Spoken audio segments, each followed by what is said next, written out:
probate is if the threshold of your assets is $150,000 or more, then you pay your probate court approximately 6 to 10% of the value of your entire estate before all of your assets can be distributed and before probate can be closed.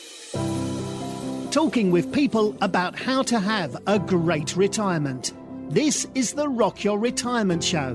We don't talk about money, but we talk about almost everything else you need to rock your retirement. Now, here's your host, Kathy Klein. Welcome to the Rock Your Retirement Show. I'm so glad that you chose to listen today. I have Karin Schumacher on the phone with me, and she has been an attorney since 2001. And you're asking, well, why are we talking to an attorney? Because we don't talk about money on this show. And that's true. We tend not to. But Karin has some very interesting things to talk to us about as far as what documents we should have when we set up. Having the proper documents is one way to have a fabulous retirement lifestyle so that you can rock your retirement. And she is actually very compassionate. She's accomplished, and she's a dedicated attorney. She's an elder law attorney, and she has been working with Elder Law and Advocacy, Legal Aid Society, and the San Diego Volunteer Lawyer Program. She's effectively served over 12,000 clients. Oh my goodness, that is absolutely crazy. And I'm going to let her talk about what she does and how she can help you, the listener. So Karin, welcome to the show. Thank you so much for having me. The 12,000 clients that I've served have been over the 15 years that I've been in practice, but they have been wide and varied. I like to say that I'm a holistic practitioner where I know a lot about many things, but I'm not an expert on anything, which is beneficial because at least I train or advise us to the best route to take and the best thing to do. My expertise is founded in estate planning, and it's where, because of things that have happened to me, things that have happened to clients, that has actually driven me to this road. And I got my start, ironically, at three of the public interest law firms in San Diego, and never started out that way. I always say that opportunity is where you are at the right place at the right time and make that choice. And that's what I did with this, because I found that a lot of people really did need this help. And I also did it in such a way that my niche helps more of those that don't have the financial means. I mean, if you've got a huge estate and you have over $10 million, who of us do, then you should be paying to protect that, to grow that, to make sure that it's there for your loved ones. By the same token, if you don't have that as an asset, then you want to have something that you can still accomplish those goals, but don't have to pay the high cost of an attorney that will accomplish them, but at a higher rate. I've learned this through the years that I worked in public interest, because so many people wanted a trust because they knew that would be the way that they could avoid probate. And if anybody knows anything about probate, they know how incredibly exhausting, expensive, stressful, and time-consuming that could be. Everybody would always, every presentation I provide people, I ask them how many have been through probate, and I get a lot of groans and grins of saying that it's not something that people want to do. And it's because of the cost and the stress and all of the work that is entailed in that. And everybody says, oh, it's not a problem. It is, because the court system really has a lot of bells and whistles and hoops you have to jump through in order to get the estate of the deceased person into the hands that that person wanted, or failing them making a will, it would be statutory, meaning if they didn't make a will, the law has already set into place in California that this is who receives what if there is no will. Let's circle back to something that you said in the beginning, and that is that something happened to you that made you want to do this. Do you care to expand on that? What happened? Sure. My grandfather was a very well-to-do man. He was a business owner. He owned 3 auto supply stores, and he, at the time when he passed away, which was in 75, he had over $10 million. And he wanted his children and grandchildren to receive that. The problem was that the choices he made unbeknownst to him at the time, because most people, you depend on the experts, and he depended on a certain trustee, was a corporate trustee, who basically did not keep the interests of the beneficiaries, which were his 2 daughters and 5 grandchildren. And it created a point where all the money ended up being squandered, and the family sued the corporate trustee, and we ended up with pennies on the dollar because of that. And it was established that there was wrongdoing, but it was something that we had no control over as beneficiaries. I was still a minor.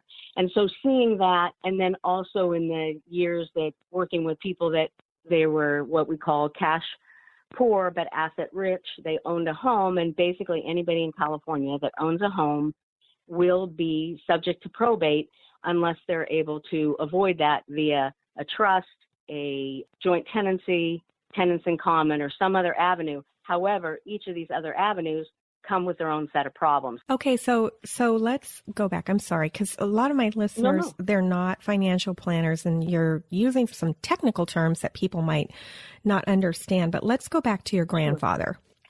Are you telling me that corporate fiduciaries, or I'm not sure what you call them, people who manage estates, that they are not overseen by anybody? I mean, how can that happen? It seems to me that a corporate trustee would be the way to go, right? Because there's no infighting with the families. So what happened? And again, sometimes they work out best, but given that at the time there was far less oversight, and now in fact corporate trustees are regulated. Back in 75, they were not. And on top of that, there was infighting. Even though there was a corporate trustee, there was also infighting, and that created a problem.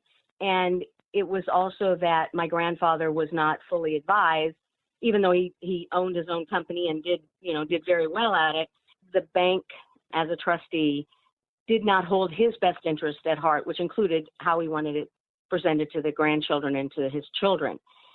And as any litigation holds, anybody can sue anybody for anything in America. And it got to that point. And that's not to say that there isn't an absolute need for a corporate trustee. And I would recommend that to somebody that did have the large income and assets, because that is something that you need. You just have to be leery and cautious of who you choose. Not everybody out there that hangs a shingle should be doing the work and doing it well. Well, I'm sure that you have partners that do this when the need arises, correct? And you've vetted them? Yes, as in colleagues that I work with, yes. Right, yes. right. And that's because my decision is to work on this level, and with these people that I used to call myself, or I still believe that I'm the attorney for the Jedermann, the one that just needs the, couple bells and whistles. Because don't you find that when there are so many things that you have to know, it makes you paralyzed and you do nothing. The vast majority of people. What did you say? The attorney for the what? What was that word you used? Oh, for the Jedermann. What is that? It's a German term. I'm German, Schumacher, and so Jedermann means everyone, so that we know that we're not just, that you don't have to be in this big position, that more of the population isn't high wealth. I mean, in fact, less than 2% of the entire population makes anywhere near the amount of money that would put them in the position to want to really protect their assets. The vast majority of people on this planet, as we know, they call what in America we call, the middle class, they're the ones that need help. But because even some attorneys charge a considerable amount for the ones that would just need simple estate planning and don't need to get into all of the what ifs, because the vast majority of the times these things don't occur. What will occur is that they die, they have assets, they want them distributed. And they want an easy way for their trustee, that's the person that you name to carry out your wishes, can handle the plan. Because there are trusts out there that are 150, 200 pages. And most people don't want to go through that, and they realize each one of those pages have input and have import. And so it's more difficult to have to do that. And most people choose, because of the cost involved, most people will choose a family member or a friend. And so the simpler the better. And that's not to say, I see myself as someone that has gone through and basically translated a lot of these concepts and am able to parlay them to to my clients and explain it to them so that they know what is actually happening. And on the same vein, I saw many, many, many trusts and wills that were not reflective of the client's wishes. And they said, well, that's just what the attorney said. Now, I don't know every attorney, and I'm certainly, I have respect for all the attorneys, but sometimes people have a tendency to go overboard, and even as associated with your phone. If you have so many bells and whistles, how many of those are you really going to use? You just want to get it to do A, B, and C, unless you're a real techno genius, and then you get embarrassed and and you still don't do it. But it's just much easier to know what you know and don't overcomplicate things. So you're really kind of like the attorney with a heart that deals with regular, everyday people, not the ultra high-end wealthy people. Exactly. And also the other benefit of the other documents that we were going to get into is that it's not just financial assistance. This also helps with one's wishes, one's choices in life, one's end-of-life choices. All of these things are vital on top of and in concert with their wealth. And everybody does have a wealth. If they own a home in California, or even if they don't, they have bank accounts or any other kind of wealth, and they want it delivered and distributed to their loved ones, then that is an asset. So we are speaking with Karin Schumacher of AvsarEstatePlanning.com, and we'll be right back after this break. How much paper do you need to save? Hi, this is Lisa Woodruff, and I'm a professional organizer and productivity expert. And today I'm answering the question, how much of this paper do you need to save? Today's digital age is hard for me to wrap my head around. I mean, when I grew up, everything was in paper and there weren't computers. Do you understand? So we have a lot of paper because that's how we grew up, that's how we were raised, that's how we started our families. But honestly, 80% of what's in your filing cabinet can go. Here's how you tackle that filing cabinet. One file at a time. Take a file, decide what needs to be shredded, what can be recycled, and what needs to be saved, and put your file right back in your filing cabinet. Now, your shreddable items can go into a paper bag from the grocery store, and then you could take that full paper bag to any office supply store in the United States and have it shredded for $1 a pound. So you're looking at about $10 to $15 for a full paper bag. Way better than shredding each piece of paper yourself. So you can do this one file at a time. Check out the Organize 365 podcast for more on how to get organized as you rock your retirement.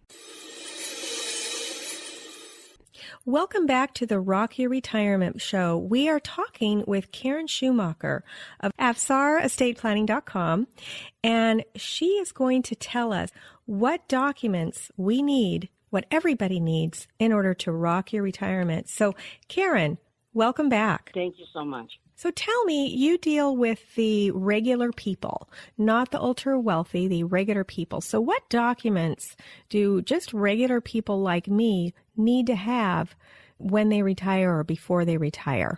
The best time to have any of one of these documents that I'm going to go into is any time. If you've done any of the documents before retirement, it is a good time to reevaluate because things change. Nothing remains the same. So that's one of the times that I tell my clients, if you've done an estate plan 10, 15 years ago and now you're ready to retire, now would be a good time to reevaluate some of the people that you've chosen to be your trustee or executor, people that you've chosen to be your beneficiaries.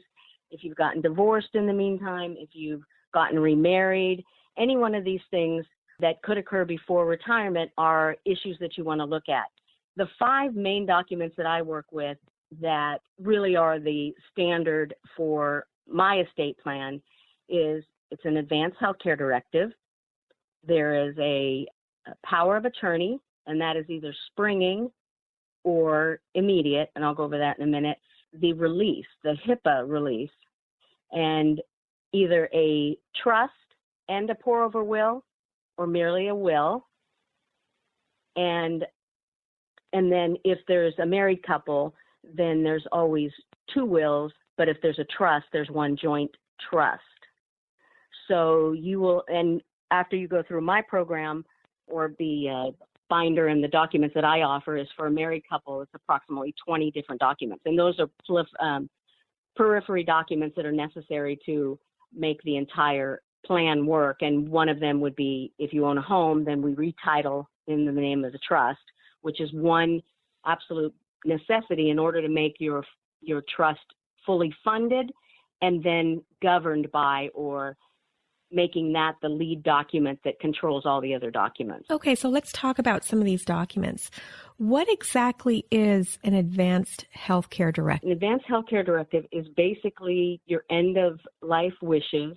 It is a 5-page document. It goes over how you would want to end your days should you become incapacitated. And that's why we were talking about before how vital it is that these documents be in place prior to the need, because obviously once the need occurs and it hasn't been done, the alternative is far more costly, stressful, and time-consuming. And not having them in place, I had a client one time, it was very tragic. She was just trying to help her friend, so they were friends, and the client was in dire need of an advanced healthcare directive and a power of attorney because she could no longer make these decisions for herself. I spoke with her alone because confidentiality is extremely vital and very important to me and to the client. And when I spoke to her, it was clear to me as a practitioner that she was not fully cognizant of everything going around.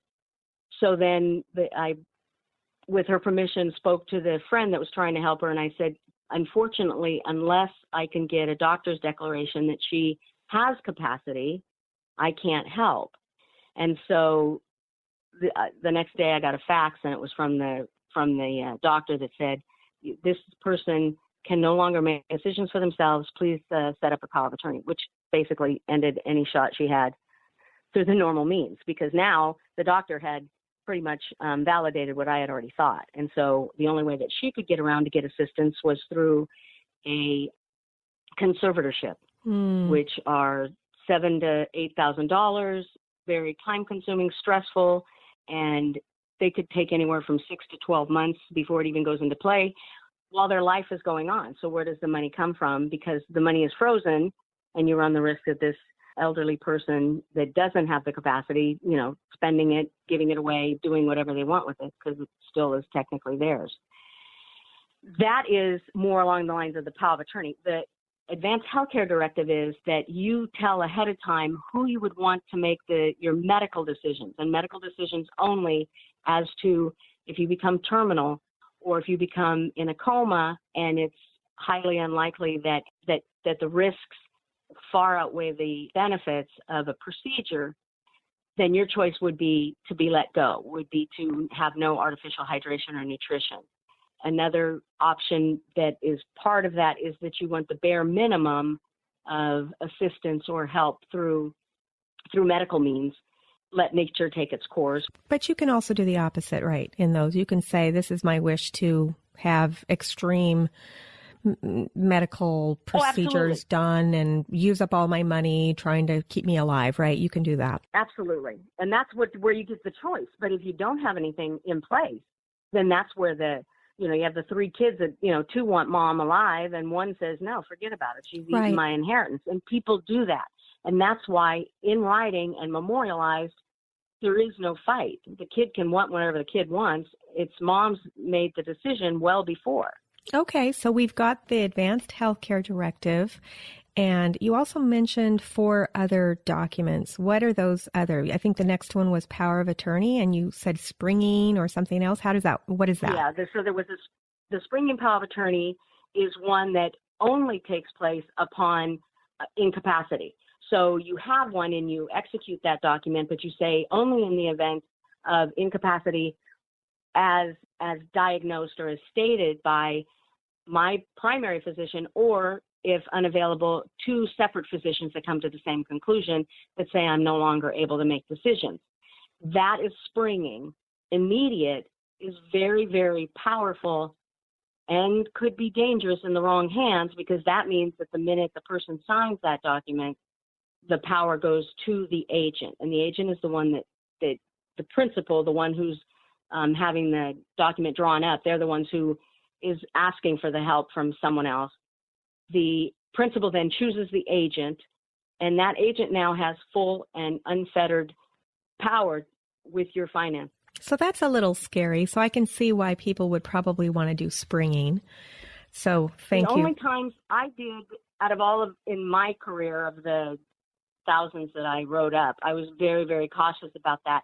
The times that I would make a decision, and they were rare because of the power that they hold. If you had a husband and wife, married 50 years, wife always depended on husband for finances anyway, wife was teetering, then it was like, okay, we already know that they trust each other, the trust is there, and it's, I mean, you always take a risk, but this one diminished the risk somewhat. And also a mother-child where you knew that the child had the parents' best wishes. And I've seen both in my career. As a public interest attorney, I saw the worst of the worst and the best of the best in children and parents and money. Okay, well, thank you for explaining that springing. Now, you also mentioned something called HIPAA. Is that when my butt gets really big and it's a HIPAA? What is that? The Health Insurance Portability and Privacy Act. And that was the one that was set up in 2003. Let me see if I stated that correctly. Health Insurance Portability and Accountability Act. I apologize. So it's HIPAA. This is what enables, because the doctors, the legislation came about because there was way too much information. And as you well know, there's still way too much information out there. But this is what Congress put through that states you cannot give out this information freely and without absolute authority and consent by the party, which is the principal, the one that's giving up the power. And that is necessary. You want to have a standalone there so that, because you don't know how the person is progressing or digressing unless you have a benchmark.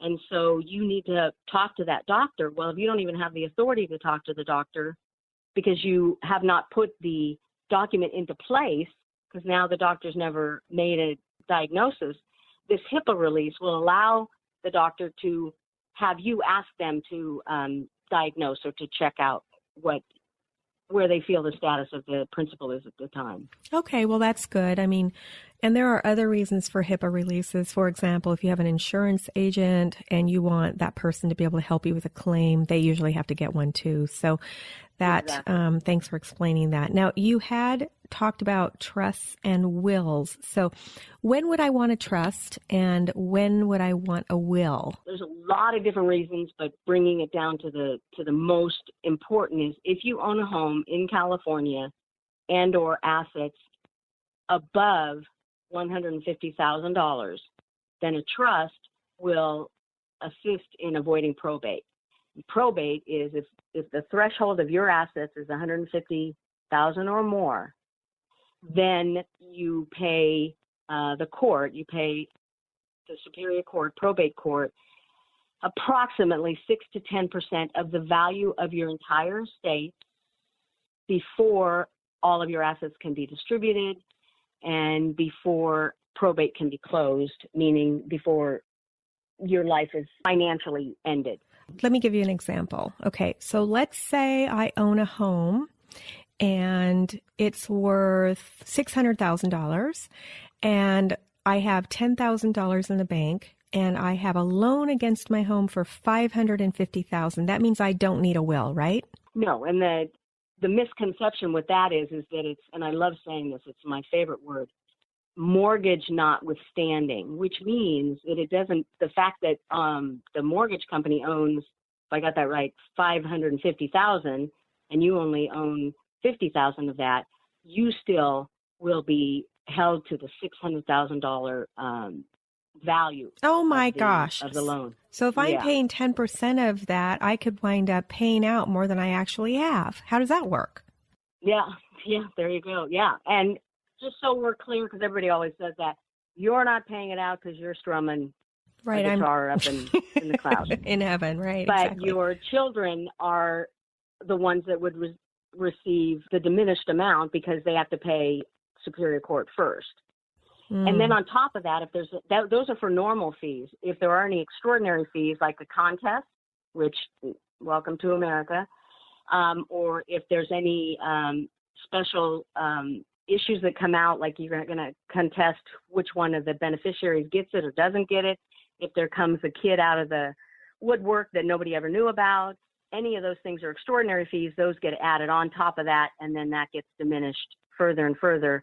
And the one that makes more of the money is the attorney. Wow. Okay. So if you have over $150,000 in gross assets, right, in California, then you definitely need a trust. So thank you for pointing that out. And then what about a will? I mean, I don't need a will because I'm not going to die, right? Yeah. But a will would be if you didn't own a home, if you had a lot of your assets being distributed via other means. We talked shortly about joint tenancy, tenants in common. There's the new transfer on death deed that just came out in January. It came out in June of 2016. And so they're now seeing quite a few problems with that. But those are all ways that you could have, your assets could be more valuable than $150,000. But because they are distributed via these other modes, joint tenancy, tenants in common, or IRA beneficiaries, transfer on death, or IRA beneficiaries, things like that, life insurance, life insurance beneficiary, any one of those are called non-probate assets. Then a will has no bearing on that, because they're outside of the will's purview, meaning the will has no control over them because they are distributed in another fashion. Life insurance is distributed by the life insurance company. The IRA is by the custodian of the IRA. Joint tenancy is a contract between two parties that are joint, and when one party dies, the other one keeps the whole. So the spoils go to the survivor. Great. Well, good. Good. And that's why some people choose the will route. What they don't take into consideration is if they get more money at the end and they didn't plan it quite properly, or if the way that they did plan it caused it to go up above the $150,000, because we don't know what values are at the time of one's death. So there are certain things, but I have done plenty of wills in my tenure, and they were perfectly viable because, again, why use 10 bells and whistles when one or two works just as well and accomplishes a goal? But that is part of the analysis part. That's not just, I want to get a will because it's cheapest. This is what happens if you get a will. This is what happens if you get a trust. And so there's a whole analysis of that. My mantra is that I provide estate plans expertly, efficiently, and affordably, because that's real important. It's not just having it there; it's being advised and explained. Because that was always my big thing. People would say, "Oh, yeah, I got one; it's all taken care of, but I just don't understand what this means."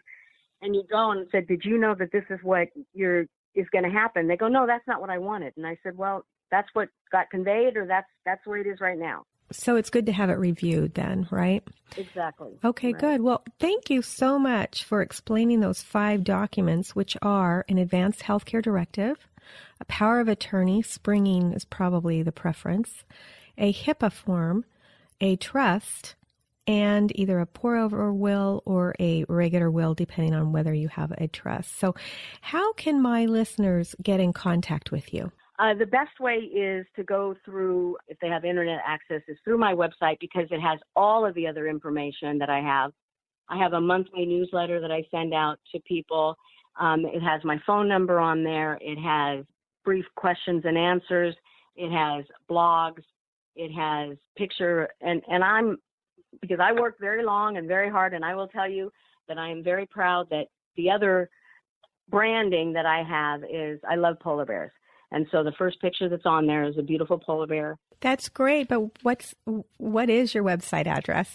And the website address, I get so excited about my polar bear. The website address is www.offsarestateplanning.com. And how do you spell OFSAR? A is in apple, this is what I tell everybody. A is in apple, F is in Frank, S is in Sam, A is in apple, R is in rabbit. Okay, great. So that's offsarestateplanning.com, and you can find out all about Karin by going to that website. And Karin, thank you so much for coming on the show. I really appreciate you explaining those 5 documents that everybody needs to have. Thanks. Thank you so much for having me. Thank you. And for the listener, we'll see you next time on Rock Your Retirement. Thanks for listening to the Rock Your Retirement Show. If you are rocking your retirement or know someone who would make a great guest on our show, please send us an email at podcast@rockyourretirement.com.